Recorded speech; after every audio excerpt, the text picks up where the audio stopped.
राम राम बंधुओं, ज्योतिर्लोक में आपका हार्दिक स्वागत है।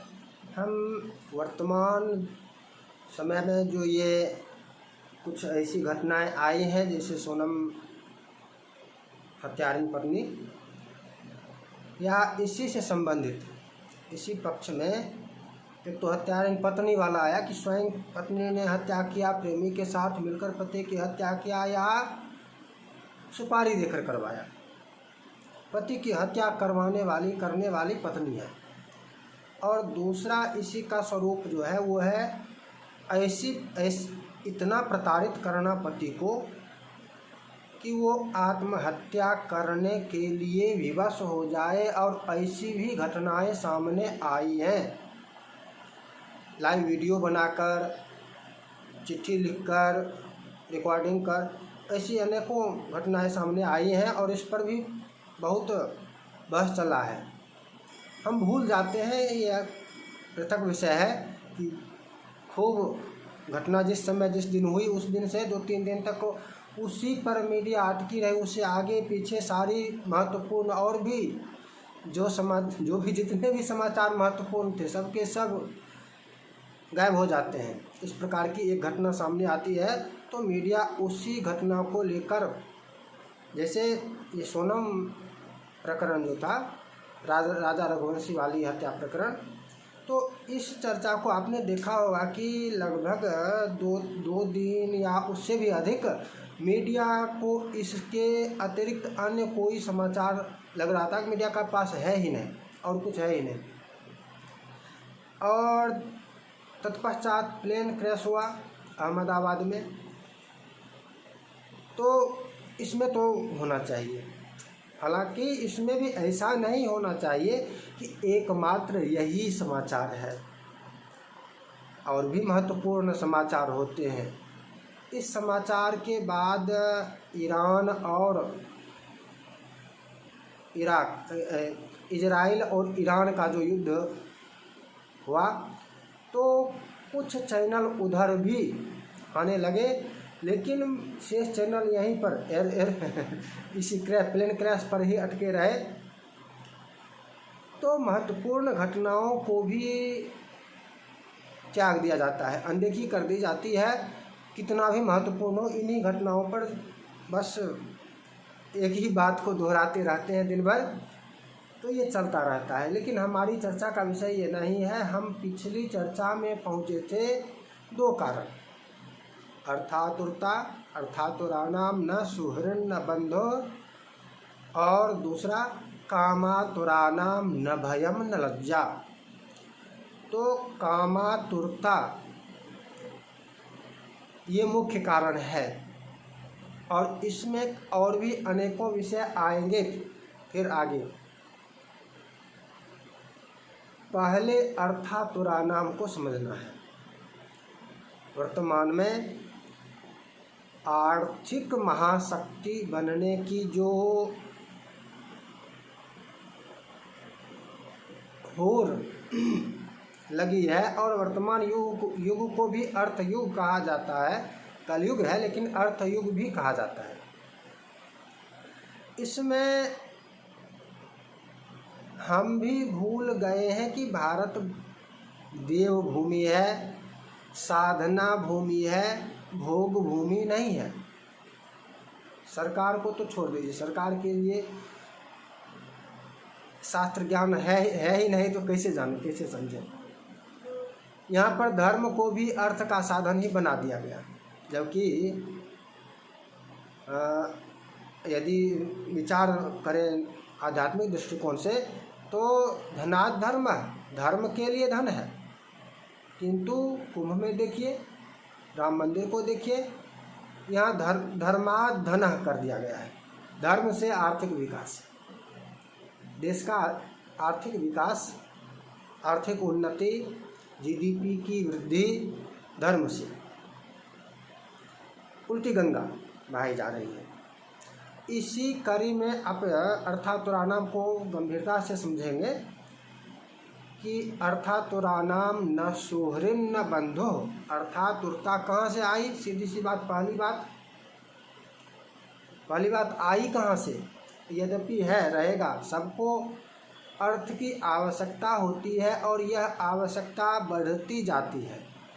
यह लोभ बढ़ता जाता है, आग की भांति है, इसमें घी जितना पड़ता है, वो जो प्राप्त होता है धन, वह घी के समान होता है। जितना मिला उतना घी उसमें पड़ा और वो अग्नि और अधिक प्रज्वलित हो गई और दहकने लगी और बढ़ गई। अर्थ हो, अर्थातुरता हो, काम हो, लोभ हो, जो भी हो। तो धर्म इसको नियंत्रित करने के लिए कहता है, अध्यात्म कहता है कि इसको नियंत्रित करो, इस पर नियंत्रण रखो, इसको अनियंत्रित मत होने दो। यह हमें अध्यात्म सिखाता है, धर्म सिखाता है कि आत्मकल्याण लक्ष्य है तुम्हारा। ये लक्ष्य यदि तुमको प्राप्त करना है, आत्मकल्याण चाहिए, तो काम क्रोध लोभ मोह इन सबको, जितने भी खंड विकार हैं, सबको नियंत्रित रखो, सबको सब पर विजय प्राप्त करो। और वर्तमान में जो ये अर्थ युग चल रहा है, यहाँ पर कहा जा रहा है कि अर्थ ही सब कुछ है। सरकार को चाहिए, देश को चाहिए आर्थिक महाशक्ति बनना, ये सरकार चाहती है, आर्थिक महाशक्ति बनना। अच्छी बात है, अच्छी बात है, लेकिन इसमें गलती कहाँ पर है इसको भी तो समझना होगा, उसका निराकरण भी तो ढूंढना होगा कि आप इसमें क्या त्रुटि कर रहे हैं। इसका दुष्परिणाम भी हो सकता है, दुष्परिणाम से बचने का क्या उपाय होगा, इस पर भी तो विचार करना चाहिए। इस पर विचार नहीं करते। देखिए, अर्थातुराणाम न सुहृद न बंधो, पहले इसको समझ लेते हैं। अर्थार्जन की जो प्रवृत्ति होती है, अर्थातुरता जब आती है, तो सबसे पहले क्या हुआ? पहला हुआ कि संयुक्त परिवार से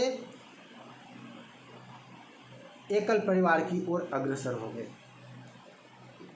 कमाऊ पुत जो होता था, भाई कमाते हम हैं, खाता पूरा परिवार है, हम अधिक कमाते हैं, हमको अलग हो जाना चाहिए, शेष हमारा बचेगा। फिर आया कि भाई जो एक ही है वो किससे अलग होगा, तो बूढ़ों को, बूढ़े बूढ़ियों को, माता पिता वृद्धाश्रम में छोड़ दो। क्यों? क्योंकि इनके ऊपर धन तो व्यय होता ही है, समय भी मांगते हैं, सेवा भी चाहिए इनको, समय की भी अपेक्षा करते हैं। यदि इनको समय देने लगे तो अर्थार्जन में समस्या हो रही है। अब कैसे हो रही है ये तो भिन्न विषय है। ऐसे माता पिता तो नहीं होते हैं कि अर्थार्जन में भी अवरोध उत्पन्न करते हैं, किंतु बच्चों ने ऐसा समझ लिया, बच्चों ने ऐसा समझ लिया, इनको वृद्धाश्रम दिया हो। क्या हुआ? आत्मकल्याण से विमुख हो गए हैं, तभी ऐसा कर रहे हैं। धर्म से विमुख हो गए हैं, अध्यात्म से विमुख हो गए हैं, तभी ऐसा कर रहे हैं, अन्यथा नहीं करते। यदि धर्म से जुड़े रहते तो ऐसा नहीं करते। अर्थ मात्र से जुड़े हुए हैं, जुड़ गए, धर्म का त्याग कर दिए, इसलिए ऐसा करने लगे। क्या कि बूढ़े बूढ़ियों को वृद्धाश्रम में रखा हो। फिर क्या हुआ? फिर बच्चों की भी बारी आ गई। बच्चों को भी तो समय चाहिए, नहीं दे सकते तो इसको 3 वर्ष से ही विदा करो। कहाँ? पहले प्ले स्कूल, फिर कॉन्वेंट, कन्वर्जन करता रहेगा, जो करना है करे, वहीं पर छोड़ भी दो, हॉस्टल में ही रहने दो। बच्चों को भी छोड़ दिए, यहाँ तक पहुँच गए। अर्थातुरता, देखिए कहने के लिए उसमें ये कहा जाता है कि अच्छी शिक्षा दीक्षा देने के लिए, लेकिन अच्छी शिक्षा दीक्षा नहीं है, कन्वर्जन हो रहा है। उसको माता पिता से भी ज्ञान चाहिए, माता पिता का भी समय चाहिए बच्चे को, वो हम नहीं दे पाते। वो भी, उसके लिए भी हमने समय निकालना बंद कर दिया। आगे बात आई, ये अर्थातुरता ही है, ये भी अर्थातुरता ही है। समय नहीं देंगे जितना समय बच्चों को देना है उतने समय में बहुत कमा सकते हैं, ओवर ड्यूटी करके कमा सकते हैं, ये करके कमा सकते हैं, वो करके कमा सकते हैं। लेकिन फिर आगे क्या हुआ भाई, व्यय बढ़ने लगा, खर्च ये बढ़ने लगा, आवश्यकताएं हमारी बढ़ती गई। जीडीपी बढ़ाने के लिए नियम है कि कमाओ और खर्च करो, जमा मत करो, कमाते रहो खर्च करते रहो, यही जीडीपी का नियम है। तो व्यय करने के लिए भी अनेकों क्रेडिट कार्ड लेकर ऋणम कृत्वा घृतम पिबेत की प्रवृत्ति का विकास किया गया। सब कितना भी कमाओ लेकिन कर्जे में ही जीते रहो, कितना भी कमाओ कर्जे में ही जीते रहो। ऋणम कृत्वा घृतम पिबेत, बहुत बड़े अच्छी आमदनी है, अच्छा खासा कमाते हैं, फिर भी कर्ज में रहते हैं। क्यों? क्योंकि उनका व्यय अधिक हो जाता है। आमदनी 98, खर्चा रुपया, व्यय बढ़ गया। तो अब क्या, कैसे बढ़ गया? अनेकों प्रकार से। घर ऐसा होना चाहिए, घर में ये सुविधा होनी चाहिए, घर में वो सुविधा होनी चाहिए, 4 चक्के होने चाहिए, ये होना चाहिए, वो होना चाहिए, नाना प्रकार के सब कुछ सुख सुविधा के जितने साधन है सब कुछ होने चाहिए। उसमें भी प्रतियोगिता की, बगल वाले को का कैसा घर है, बगल वाले के घर में किस ब्रांड की क्या कौन सी सामग्री है, पंखा किस ब्रांड का है, एसी किस ब्रांड का, बगल में एसी लगा तो हमारे घर में भी एसी चाहिए, बगल वाले के घर में किस ब्रांड का टेलीविज़न है, किस ब्रांड का मोबाइल यूज़ करता है, कौन सा मोबाइल यूज़ करता है, आईफोन यूज़ करता है तो अब हमको भी आईफोन चाहिए। उसके पास कौन सी गाड़ी है, उससे अच्छी गाड़ी चाहिए। दिखाने के लिए प्रदर्शन, इसी का नाम है ना। जीडीपी तभी बढ़ेगा जब लोग खर्च करेंगे। लोग खर्च नहीं करेंगे तो जीडीपी नहीं बढ़ेगा, आर्थिक महाशक्ति नहीं बन पाएंगे, सीधी सी बात है। खर्च बढ़ गया तब क्या? खर्च बढ़ गया तो अकेले के कमाई से नहीं भरने वाला है, पुरने वाला है। अकेले की कमाई से नहीं संभव है। तो दोनों कमाओ। कौन दोनों?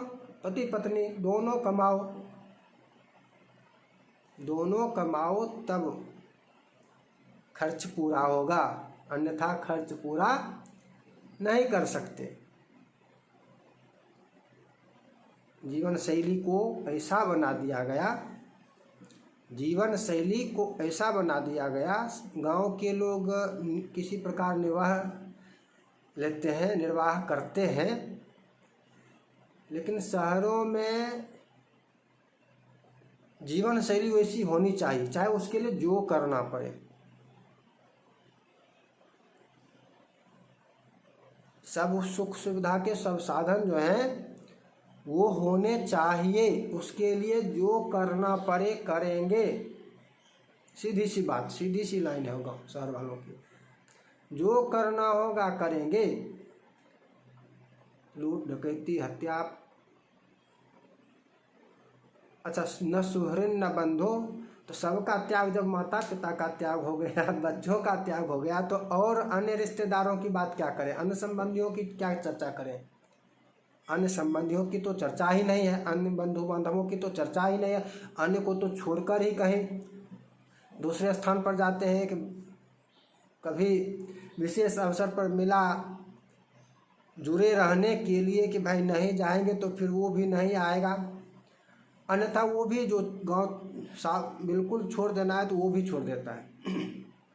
न सोहरन न बंधो, बच्चों तक का त्याग कर देता है, माता पिता का त्याग करता है। सोहरन बंधु हट गए, अब पति पत्नी भी हट गया। कैसे? दोनों को कमाना है, अर्थात उड़ता है ना। अर्थ चाहिए ना। तो एक साथ रहेंगे, एक घर में रहेंगे, पर एक अकेला पति कमाएगा तब ना एक साथ रहेंगे। दोनों कमाएंगे, दोनों भिन्न भिन्न स्थान पर भी जा सकते हैं, तो एक दूसरे का भी त्याग कर देना। इसमें फिर काम भी आ जाता है, यहाँ पर काम भी आ जाता है। काम अन्यत्र भी आता है, गांव में भी जो घर में है उसके लिए भी आता है। लेकिन ये अर्थातुरानाम जब उसको भेज दिए कमाने के लिए, अर्थ की प्रवृत्ति जगा दिए, अर्थ अर्थ अर्थ चाहिए, पत्नी के लिए भी यह आवश्यक कर दिए, तो साफ है यहाँ पर। तो इससे पहले ही स्पष्ट हो चुका है कि धर्म विमुख हो चुके हैं, धर्म का त्याग कर चुके हैं। यहाँ भी स्पष्ट है कि धर्म का त्याग कर चुके हैं। पत्नी की कमाई, पत्नी के धन से जीने वाला पुरुष है, वो पुरुष नहीं है, वो पुरुष ही नहीं है, पुरुषार्थहीन है, जो पत्नी का भरण पोषण न कर पा रहा है। और दोषी यहाँ पर व्यवस्था कैसे है, तंत्र कैसे है, तो आवश्यकता इतनी बढ़ा दी गई, जीवन शैली ऐसा बना दिया गया कि भाई तुमको इस तरह की इसी जीवन शैली में जीना है, और इसके लिए अकेले कमाई से पूर्ति नहीं होने वाली है, भेजो उसको भी, दोनों मिलकर कमाओ तब होगा। फिर भी सबके सब गांव में तो बहुत कम निकले, शहर में निकल गए अधिकांश, लेकिन गांव में फिर भी कम निकले। तो अब क्या, अब भी रुकने की बात नहीं है। आर्थिक महाशक्ति बनने के लिए यह आवश्यक है कि अकेला पति कमाएगा तो जितना कमाएगा उतना ही खर्च करेगा, पति के साथ पत्नी भी कमाएगी तो कमाई बढ़ेगी, कमाई बढ़ी तो खर्च भी बढ़ेगा, जीडीपी दुगुना हो सकता है, जीडीपी दुगुनी हो सकती है। नारी सशक्तिकरण,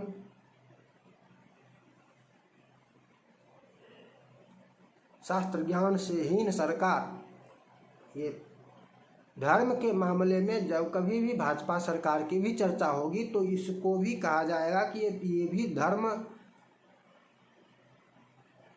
है। यदि आप लोग समझते हैं कि धर्म के लिए काम कर रही है भाजपा सरकार, तो ये भ्रम है, इस भ्रम से निकल जाइए। ये भी स्वांग करती है, घुमाकर ये भी प्रहार ही कर रही है, जैसे करे, चाहे तीर्थाटन को पर्यटन बना दे, प्रहार ही है। तीर्थाटन को पर्यटन क्यों बनाया, धर्म किया, धर्म का कार्य किया, नहीं किया, ये भी अधर्म का ही कार्य हुआ। तीर्थाटन को पर्यटन क्यों बनाया? उसी प्रकार से स्त्रियों को जिसका काम घर का काम देखभाल करना है, गृहस्थ जीवन में घर का कार्य को किसी न किसी एक को तो देखना होगा। तो पुरुषार्थ पुरुष कमाएगा, अर्थार्जन पुरुष का कार्य है, भरण पोषण पत्नी की पुरुष करेगा, पति करेगा। पत्नी के ऊपर पति के भरण पोषण का भार नहीं है। कहते हैं ना कि क्यों नहीं, समानता, ये वो लो। ये रुद्राचार्य एक ठो था जो ऐसा कथा में तो कहता है, किंतु एक बार डिबेट में गया, प्रश्न करने लगा कि देखिए ये लोग महिलाएं हैं, इन्होंने ये किया वो किया रहा, वहाँ करें, हम लोग नहीं करते हैं, करें, उत्तर दे, वहाँ पर उत्तर दो, डर जाते, उत्तर नहीं दे पाते हैं। पत्नी के भरण पोषण रक्षा सारा दायित्व पति का है। पति के भरण पोषण का दायित्व पत्नी का नहीं है। पति के लिए पाक का दायित्व पत्नी का है, घर को संभालने का दायित्व पत्नी का है। पाक से सीधे आ गया, पाक एक बार कह दी, एक शब्द में पाक यदि कह दिया तो सारा भार ही पत्नी पर आ गया, घर के अंदर का। ये काम नहीं है, ये काम नहीं है, मूर्ख। इसके लिए भी तो फिर किसी को नौकरी पर रखते हैं। कोई और नौकरी पर आकर रहता है, करता है घर का काम, उसको फिर वहाँ पर उसके लिए काम है। पत्नी के लिए ये काम नहीं है, वो घर से बाहर जाएगी तभी काम। वाह।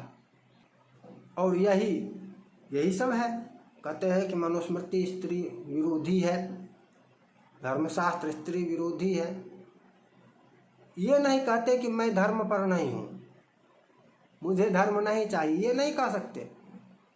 इसने कहा ना, क्या नाम था, ममता कुलकर्णी, इसने भी एक इंटरव्यू दिया था। इसने मनुस्मृति को कहा धर्म विरोधी, महिला विरोधी। ये क्यों नहीं कहा कि मुझे धर्म से कोई लेना देना नहीं है, मैं धर्म को नहीं मानती, धर्म शास्त्रों को नहीं मानती हूँ। कहना यह चाहिए था, तुम धर्म शास्त्रों को नहीं, यदि तुम ऐसा कह रही हो तो इसका तात्पर्य है कि तुम वहाँ पर विश्वास नहीं कर रही हो, उसको नहीं मानती हो, अस्वीकार करती हो धर्मशास्त्रों को, यह इसका तात्पर्य है। स्त्रियों का कार्य गृह कार्य ही है, इसको प्रमाण से अलग पृथक समझेंगे। इस विषय में रक्षा का जो कहा गया है, या वो जो ढोल गंवार शूद्र पर सुनारी कहते हैं, सकल ताड़ना की अधिकारी, ये भी उसी प्रकरण में आएगा। ये चर्चा जो आज अभी जो चर्चा चल रही है, ये आगे बढ़ेगी, विस्तार करेगी, तो वहाँ पर पहुँचेंगे। अभी वहाँ पर नहीं जाते, उस तरफ अभी नहीं जाएंगे। क्या किया, घर से बाहर जाओ सभी स्त्रियाँ, ठीक, घर से बाहर जाओ। धर्म त्याग तो यहीं पर हो गया, धर्म का त्याग यहीं हो गया। क्यों धनार्जन के लिए, अर्थार्जन के लिए स्त्रियाँ क्यों जाएंगी? और जाएगी तो फिर वहाँ पर जो भी कामनाएं स्त्रियों की होती है, एक बात है वैसे कहने के लिए इसमें है कि काम पुरुष में जितना है उसका 8 गुना स्त्रियों में है, 8 गुना, पुरुष से 8 गुना अधिक। तो फिर यहाँ पर जो भी कामनाएं होगी, अब आगे भी आ जाएगा, आगे और होगा, अन्य जो भी कामनाएं होंगी वो भी 8 गुना अधिक होंगी, चाहे अर्थार्जन की कामना हो जाए, चाहे जो भी कामना हो,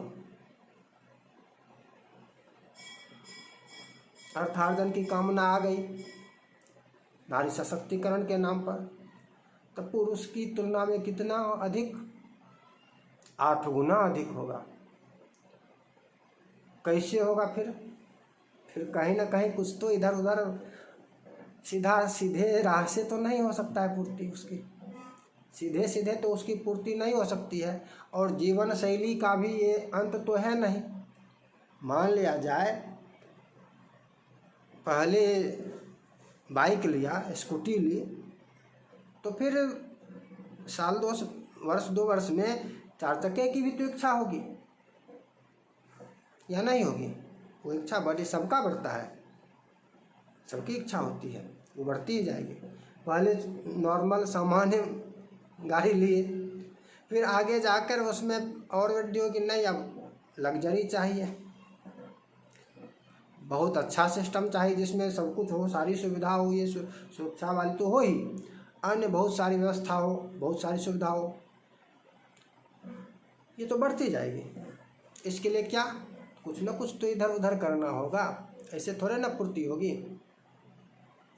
आवश्यकताएं समाप्त नहीं होने वाली है, आवश्यकता आविष्कार की जननी है, ये भी सही है, और आवश्यकता यहाँ पर दुराचार की भी जननी हो गई।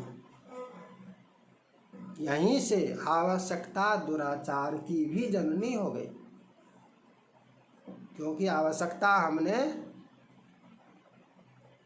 अनावश्यकता को भी आवश्यकता बना लिया। सबके लिए गाड़ी आवश्यक है, बताइए, बोलिए, सबके लिए आवश्यक है गाड़ी? निजी वाहन 4 चक्के सबके लिए आवश्यक है क्या? सबके पास होने ही चाहिए? सबके घर में एसी होने चाहिए, आवश्यक है क्या? अनिवार्य है, सबके घर में होने चाहिए एसी? यहाँ पर भूसा भर गया है, नीति निर्माताओं के जो भी ये लोग हैं, राजनीतिक दल इत्यादि इत्यादि, भूसा भर गया है। सबके घर में एसी होगा तो काम कौन करेगा? घर से बाहर कौन निकलेगा? खेत में कौन जाएगा? श्रम कौन करेगा? अरे डॉक्टर रह सकता है एसी में, मान लिया डॉक्टर के हॉस्पिटल में जहाँ क्लिनिक है उसका, वहाँ भी एसी है, एसी में रह गया। निकलना है गाड़ी में भी एसी है, मॉल जाना है मॉल में भी एसी है, घर जाना है घर में भी एसी, उसका हो गया ठीक। और जो ऑटो चला रहा है, जो ऑटो से चल रहा है, उसके घर में एसी लगाओगे तो क्या होगा? उसको एसी चाहिए? बोलो, उसको एसी नहीं चाहिए। एसी उसके लिए हानिकारक है। तो ये आवश्यकता इस प्रकार से की जा रही है कि इसके चक्कर में विकृतियां उत्पन्न हो रही है, समाज भ्रष्ट हो रहा है, परिवार का पतन हो रहा है। ये भी एक कारण है। अर्थातुराणाम न सुहृद न बंधु, अर्थातुरता जैसे आई, आप देखिए टीवी में, सीरियलों में, ये वो शहर वालों की सच्चाई ही दिखा रहा है। जितने भी सीरियल वहाँ पर हैं, फिल्मों में बहुत सारी ऐसी फिल्में हैं कि धन के लिए विवाह किया जाता है। इसकी संपत्ति हमारी हो जाएगी, उससे नहीं मन भरा, इसको सब खत्म करो, इसका हड़प लिया, फिर दूसरी, विवाह नहीं कहें इसको, इसको शादी कहना ही सही रहेगा, इसको शादी कहना ही उचित होगा। ये कोई नई बात भी नहीं है, इतनी भी नई बात, लेकिन ये बढ़ गई है, बढ़ रही है। पथभ्रष्ट कहाँ हुए? अर्थातुराणाम। कारण कहाँ है? अर्थातुराणाम। अर्थातुरता कारण क्या है? यही अर्थातुरता है। ये नारी सशक्तिकरण से और भी गंभीर परिणाम आने वाले हैं, आएंगे, इसको रोका नहीं जा सकता है। अर्थातुरता बढ़ेगी, समाज में दुराचार बढ़ेंगे, कोई नहीं रुकने वाला है, रोका ही नहीं जा सकता है। धर्म का त्याग करके ही यह किया जा रहा है। हम ये कह सकते हैं कि धर्म से रोका जा सकता है, कैसे रोको उसको? वो तो धर्म का त्याग करके ही ऐसा कर रहे हैं ना। घर से बाहर जो नारी सशक्तिकरण ये जो कर रहे हैं, ये धर्म का त्याग करके ही तो कर रहे हैं।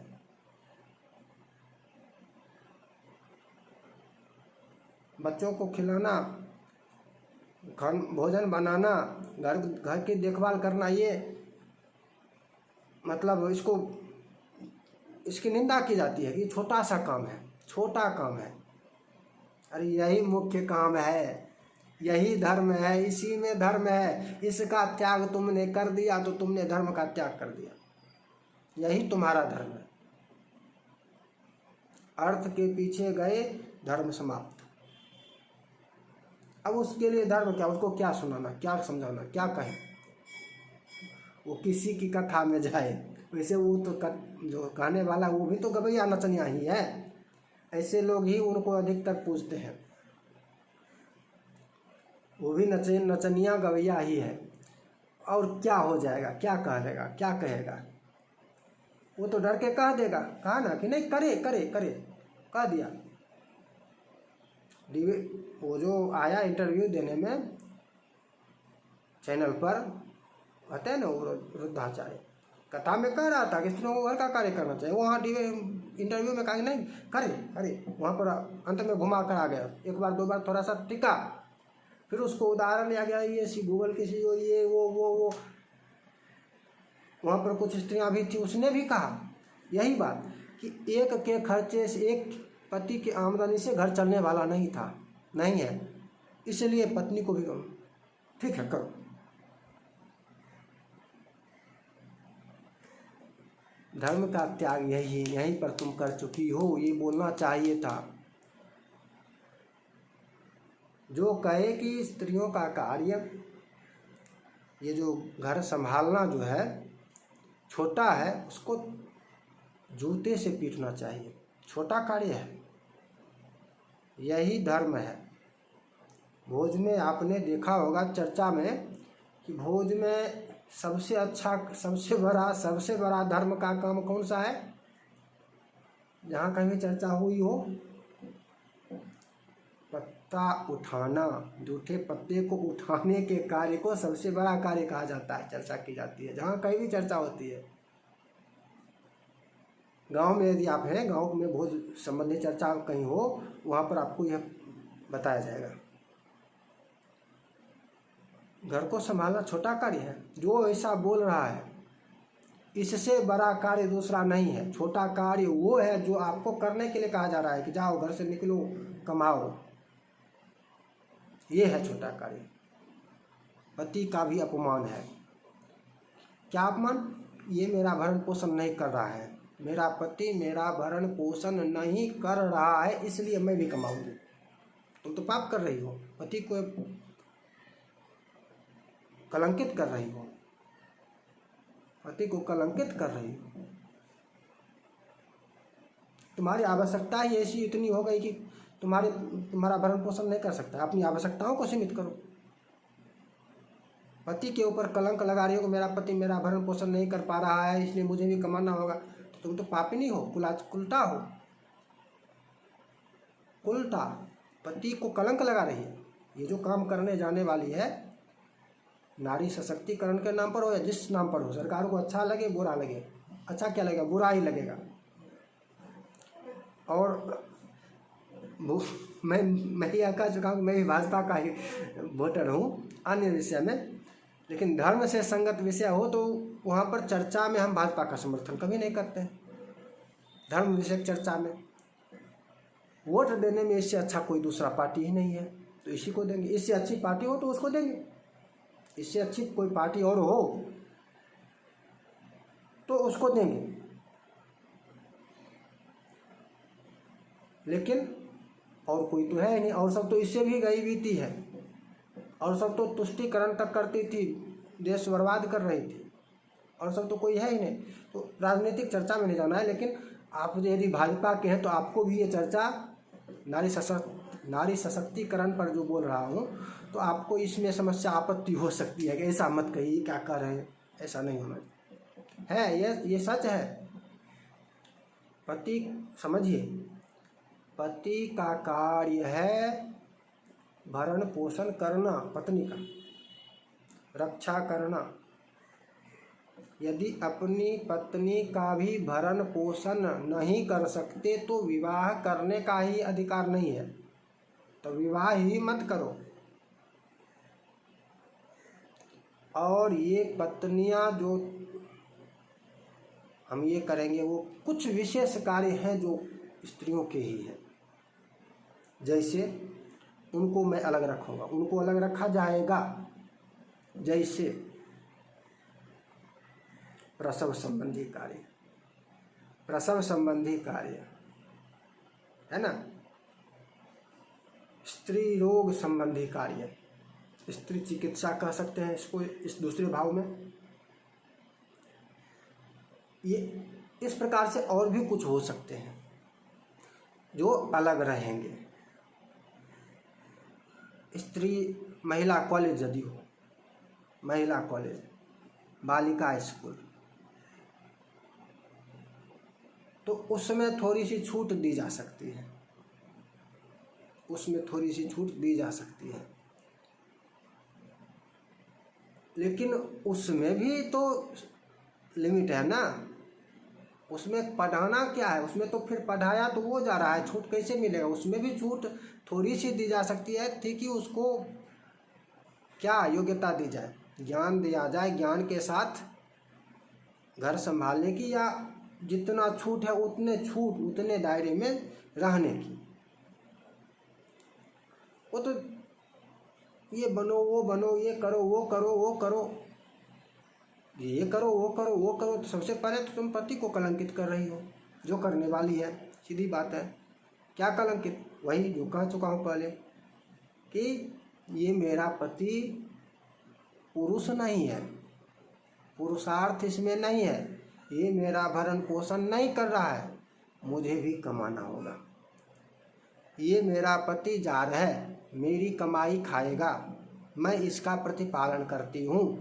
पति को नरकगामी बना रही हो और पति इसका ध्यान रखे, भाई नरक जाना है। पहले विवाह से पहले शर्त रखो, भाई हमें कमाऊ बहू नहीं चाहिए, कमाऊ पत्नी नहीं चाहिए, घर का काम ही करने वाली ही पत्नी चाहिए, कमाऊ पत्नी नहीं चाहिए। यदि वो कहे कि भाई हम भी नौकरी करने की इच्छा रखते हैं, भाई फिर हम शादी नहीं करेंगे, तो हम तुमसे विवाह नहीं करने वाले हैं, हमको घर संभालने वाली पत्नी चाहिए। विवाह के समय ये शर्त रखें।